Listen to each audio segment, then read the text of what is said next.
ডেভেলপারদের জন্য ওপেনএআই একদম game changer চাল চেলেছে। তাদের coding agent codex is here, এবং যা যা পেন পয়েন্ট ছিল মানুষের অ্যাবাউট কোডেক্স, প্রায় সবকটা আর্লি কমপ্লেন্টসই ওরা একে একে ফিক্স করেছে এবং একেবারে ক্লড কোডের সমতুল্য করে বানিয়েছে। তো এই ভিডিওতে আমি দেখাবো যে কোডেক্স সিএলআই আসলে কি, কিভাবে সেটা ব্যবহার করতে হয়, নেক্সট কোডেক্স প্লাগইন কি, আইডিইতে কিভাবে সেটা ইন্টিগ্রেট করতে হয়, এবং codex as a cloud agent সেটা কি, এবং চ্যাট জিপিটির ভেতর থেকে সেটাকে কিভাবে ইউজ করতে হয়। তো চলো ভিডিওটা স্টার্ট করা যাক। তো প্রথমে আমি দেখাবো যে ওপেনএআইয়ের সিএলআই টুল কোডেক্স সিএলআই তুমি কিভাবে ইনস্টল এবং ব্যবহার করতে পারো। কোডেক্স ইনস্টল করার আগে তোমার সিস্টেমে নোড.জেএস ইনস্টল থাকতে হবে। So first you have to go to nodejs.org। সেখানে গিয়ে you have to hit the download tab এবং তারপরে তোমার সিস্টেম অনুযায়ী ইনস্টলারটা ডাউনলোড করতে হবে। Once you download the installer, সেটআপের প্রক্রিয়াটা ইজ প্রিটি সিম্পল। তো তোমাকে সেটা গো থ্রু করে সেটআপের প্রসেসটা আর কি, নোড.জেএস এর এনভায়রনমেন্টটা তোমার সিস্টেমে সেট আপ করতে হবে। এরপরে যাচাই করতে হবে যে নোড.জেএস তোমার সিস্টেমে ঠিকঠাক ইনস্টল হয়েছে কিনা।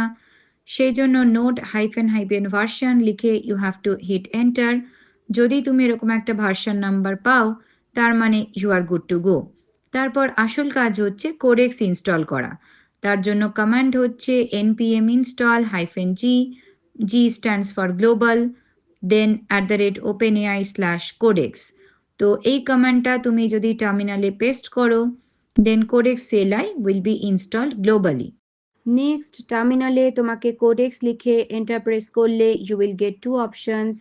The first one is sign in through ChatGPT and the second one is provide your own API key. এবার তোমাকে বেছে নিতে হবে ফার্স্ট অপশনটা, sign in through ChatGPT, যেটা তোমাকে ব্রাউজারে নিয়ে যাবে এবং সেখানে তোমাকে ওপেনএআই এর তোমার অ্যাকাউন্ট দিয়ে লগ ইন করতে হবে। তোমার যদি চ্যাট জিপিটি প্রো সাবস্ক্রিপশন থাকে লাইক মি, তাহলে তুমি অথরাইজ হয়ে যাবে for using Codex. As simple as that. কোনো এপিআই কি ম্যানুয়ালি সেট করার দরকার নেই। Just sign in like this and Codex CLI is ready for you. Before you start, Codex তোমাকে ফিউ চয়েসেস দিচ্ছে যে তুমি কোডেক্সকে কতটা ফ্রিডম দিতে চাও কোড লেখার জন্য এবং কমান্ড চালানোর জন্য। Decide how much autonomy you want to grant to Codex. আর স্ক্রিনে একটা ওয়ার্নিংও দেওয়া আছে তার সঙ্গে যে Codex can make mistakes. Those are pretty standards, যে সবসময় কোডটাকে রিভিউ করে নেবে এবং যে সমস্ত কমান্ডও রান করছে সেগুলোকেও চেক করবে। আর একটা জিনিস, powered by your ChatGPT account, মানে এটা তোমার সাবস্ক্রিপশন প্ল্যানের ওপর ভিত্তি করেই কিন্তু কাজ করবে। তোমার প্ল্যানে যতটা রেট লিমিট আছে বা ট্রেনিং ডেটা প্রেফারেন্সেস যা আছে সেই অনুযায়ী কিন্তু সবকিছু চলবে। শেষে just press enter to continue আর তুমি সরাসরি ঢুকে যাবে main Codex environment. Now since Codex CLI is running, তো আমরা এখানে বিভিন্ন কাজ করতে পারি। তো সবার আগে আমি যেটা করব, আমি তোমাদের স্ল্যাশ কমেন্টসগুলো দেখাবো। ওকে, তো ওল্ডার বিল্ডগুলোতে, মানে the previous version of codex CLI, সেখানে স্ল্যাশ হেল্প এই কমান্ডটা ভিজিবল ছিল, যেটা দিয়ে আমরা বাকি অ্যাভেলেবল স্ল্যাশ কমান্ডের লিস্ট দেখতে পেতাম। কিন্তু নিউয়ার ভার্সনে আর স্ল্যাশ হেল্পের দরকার নেই। You have to only type slash and it will auto suggest all the other available commands. তো আমরা প্রথম যে কমান্ডটা দেখব সেটা হলো স্ল্যাশ স্ট্যাটাস। এই কমান্ডটা দিলে তুমি সেশন সম্পর্কিত সমস্ত তথ্য দেখতে পারবে, যেমন টোকেন ইউসেজ, তারপরে account information, model information. Basically slash status হলো তোমার কারেন্ট কোডেক্স এনভায়রনমেন্টের একটা স্ন্যাপশট। বাই ডিফল্ট কোডেক্স এলআইতে যে মডেল অ্যাভেলেবল থাকে সেটা হলো GPT-5, আর অ্যাপ্রুভাল সেটিংস থাকে অন রিকোয়েস্ট। কিন্তু তুমি যদি এগুলোকে চেঞ্জ করতে চাও, তাহলে কিন্তু প্রতিটা জিনিসকেই আলাদা কমান্ড হিসাবে ব্যবহার করে চেঞ্জ করতে হবে। For example, if I type slash model, then it will give me a bunch of different models. এই দেখো, আমি এই টিউটোরিয়ালের জন্য I am keeping it as GPT-5 with medium reasoning mode, কারণ for day to day coding examples this is a decent choice. তবে কিছু use case আছে যেখানে তুমি GPT-5 হাইটাকে চাইলে বেছে নিতে পারো। যেমন ধরো যখন খুব কমপ্লেক্স বাগ ফিক্সিং করতে হবে, অথবা মাল্টি ফাইল কনটেক্সট হেভি কাজ, যেমন ধরো বড় কোড বেসে ডিপেন্ডেন্সি ট্রেস করা কি আর্কিটেকচার লেভেল সাজেশন, তখন কিন্তু হাই রিজনিং মোডটা বেশ কাজে আসবে। So for everyday coding or smaller automation task medium is adequate, but when stakes are high তখন কিন্তু you should better go with the high mode. Next হচ্ছে অ্যাপ্রুভাল। আমাদের approval settings দেখো এখন অটোতে রয়েছে, তো এটা পরিবর্তন করে আমি ফুল অ্যাক্সেস করে দেব। তো নাও দ্য কোয়েশ্চেন ইজ যে রিড অনলি আর অটোতে থাকলে কি হবে?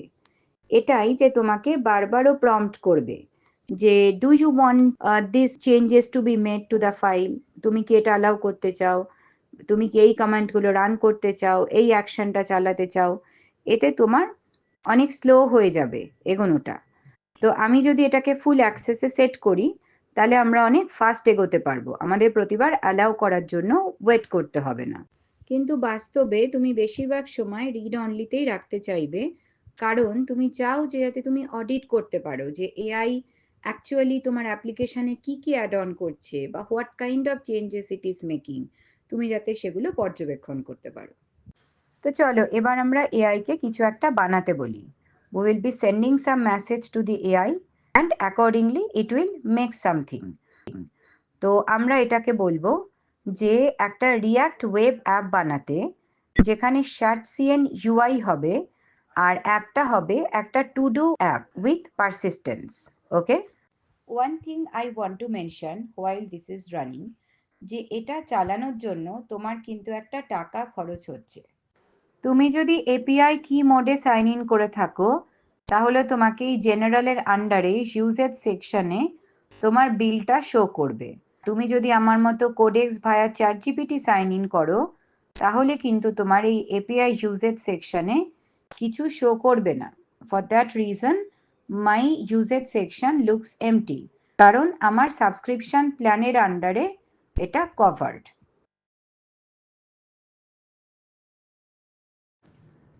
তো মনে হচ্ছে এর কাজ করা শেষ হয়ে গেছে।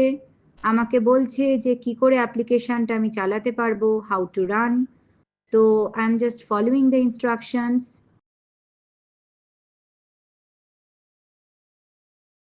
তো সিডি টু ডু শার্টসিএন এই ফোল্ডারটায় গেলাম, এবার npm ইনস্টল করলাম, এবার ডেভ সার্ভারটা চালাবো, npm রান ডেভ।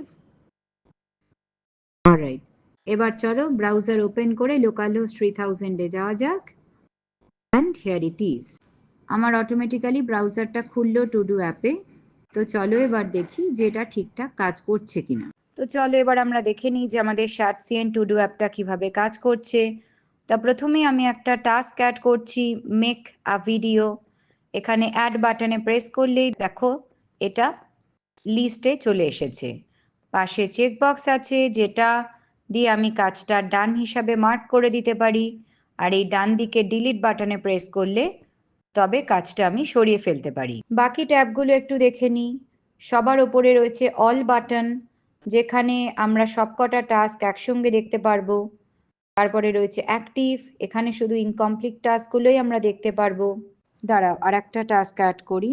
তো অলে আমি সবকটা দেখতে পাচ্ছি, আর অ্যাক্টিভে গেলে আমি শুধু ইনকমপ্লিট টাস্কগুলো দেখতে পারবো। ধরো মেকা ভিডিওটাকে আমি যদি কমপ্লিট মার্ক করে দিই তাহলে এখন শুধু আমি পোস্টার ভিডিওটা দেখতে পাচ্ছি, আর মেকা ভিডিওটা কমপ্লিটেড ট্যাবে চলে গেছে। আর ক্লিয়ার কমপ্লিট বাটনটা এখন ডিঅ্যাক্টিভেট গ্রেড আউট করা আছে, কারণ আমরা কোনো টাস্ক কমপ্লিট করিনি। এবার দেখো আমরা যদি এই টাস্কটা মেকা ভিডিওটাকে কমপ্লিট করি তাহলে পরে দেখো ক্লিয়ার কমপ্লিট বাটনটা অ্যাক্টিভেটেড হয়ে গেছে। So simply speaking this app is quite useful. তুমি এখানে টাস্ক অ্যাড করতে পারো, স্ট্যাটাস ফিল্টার করতে পারো, চাইলে কমপ্লিটেডগুলো একসঙ্গে ক্লিয়ারও করে দিতে পারো। আমি কোডেক্স উইথ ইওর চ্যাটজিপিটি প্ল্যানের পেজটায় রয়েছি, যেখানে বলছে যে নিউ কোডেক্স সিএলআইতে তোমার আর এপিআই কি ব্যবহারের দরকার পড়বে না। তুমি চ্যাটজিপিটি প্লাস বা প্রো সাবস্ক্রিপশন দিয়েই কোডেক্স চালাতে পারবে। অবভিয়াসলি তাতে একটা ইউজেজ লিমিট রয়েছে অ্যাজ পার ইওর প্ল্যান। যদি তোমার প্লাস সাবস্ক্রিপশন হয় then that is 30 to 150 message every 5 hours with a weekly limit. আর প্রো এর ক্ষেত্রেও এইরকম রয়েছে। কোডেক্স ব্যবহার করতে আমাকে আলাদা করে এপিআই কস্ট দিতে হচ্ছে না। কারণ এটা আমার চ্যাটজিপিটি সাবস্ক্রিপশনের মধ্যেই কভার হয়ে যাচ্ছে। কিন্তু আমি যদি অ্যানথ্রোপিক ক্লড কোডের পার্সপেক্টিভ থেকে দেখি, তাহলে আমার কিন্তু শুধু সাবস্ক্রিপশন নিলেই শেষ নয়। সেখানে এপিআই ইউসেজের জন্য আমাকে আলাদা করে কস্ট দিতে হয়। এটা ছিল ওপেনএআই এর রেসপন্স টু ক্লড কোড। তারা যেটা বানিয়েছে সেটা সত্যি pretty competitive. So with that আমি আজকের ভিডিওটা এখানেই শেষ করছি। This video was all about যে তুমি কিভাবে ইনস্টল আর ব্যবহার করবে ওপেনএআই এর নতুন সিএলআই টুল কোডেক্স।